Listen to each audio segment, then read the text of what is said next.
gamers, welcome back to GamerSpot, your go-to channel for all things gaming and fun on the internet. We've brought another fresh video of the top 10 horror PC games part 2. So, without further ado, let's get started. The Evil Within 2. It's full of spine-chilling set pieces like these, each as imaginative as the last. Yet Tango Gameworks' flawless sequel is much more than a list of the top horror game moments. Slaying enemies and visiting eerie mansions are divided by open-world parts where you never know what you'll find. Some much-needed shotgun rounds or a cunning specter who will stalk you for the rest of your journey. Underneath the whip-smart enemy and level design, The Evil Within 2 stays true to its survival horror basics. Stalker. Few games have succeeded in capturing an overwhelming sense of bleakness and gloom like the Stalker trilogy. Whether you're racing to the scene of the world's biggest nuclear disaster, deep within Chernobyl, or exploring the secrets hidden within the decaying city of Pripyat, this real, breathing environment is poised to steal the life from your body. Thus, if you want to go toe-to-toe with spirits deep beneath zombified opponents who were once your buddies and blood-sucking mutants, it's time to pay a visit to the Chernobyl exclusion zone.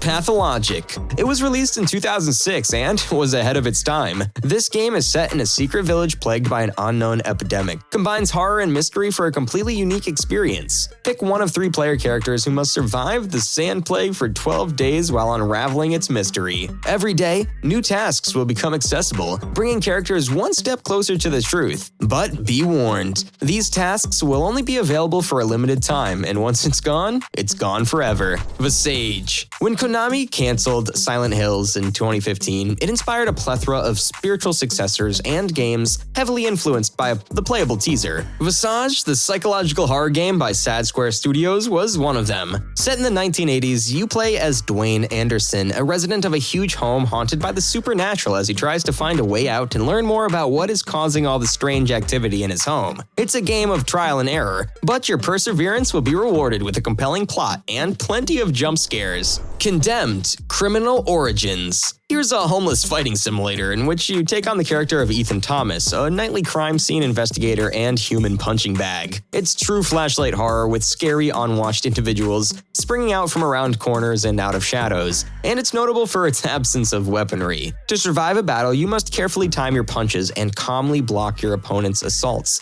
And in situations involving several enemies, your best option is often to escape.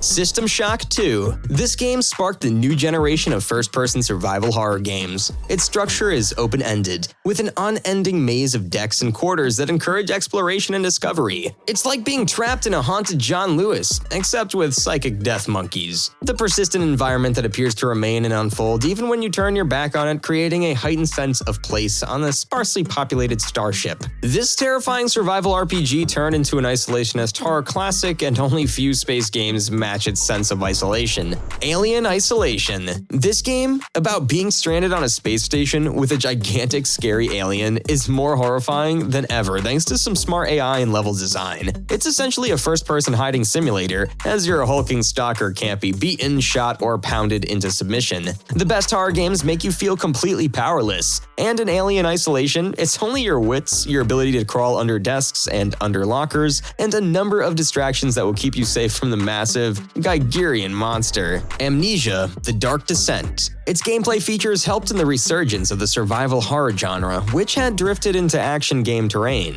Amnesia begins with the protagonist, Daniel, waking up alone in Brennenburg, a dark castle. He has no idea how he got there, and as he examines his surroundings, he notices a shadow following him. Other animals roam the castle and will pursue you if they spot you. This would not be such a big deal if you could fight back, but you can't. The Cat Lady. A lonely 40-year-old lady called Susan Ashworth commits suicide. Soon after, she reawakens in a strange realm, only to be greeted by the Queen of Maggots, who orders her to remove 5 parasites from the earth in order for her to finally find peace. Despite its deep topics about mental health and serious tone, the game is surprisingly easy to play. You'll traverse odd and twisted landscapes, gather various items to solve puzzles, and influence Susan's actions through dialogue options with other people. It's a moving story based on an honest struggle of a lady who no longer wants to live. World of Horror. Horror. Fans of Junji Ito and/or H.P. Lovecraft would consider adding World of Horror to their list of scary games. This 1-bit horror game seems like you have discovered a series of scary and intricate drawings on MS Paint. Players must stop the apocalypse in Shiokawa, Japan by exploring various locations and fighting monsters inspired by Japanese horror manga and urban legends. World of Horror is, of course, a horror game, but it also incorporates aspects from the roguelite and RPG genres. That's all for now. If you enjoyed the video, please share it with your friends and family. To increase engagement, like and comment on the video and subscribe to watch our future videos. We'll see you in the following video. Keep playing in the meantime.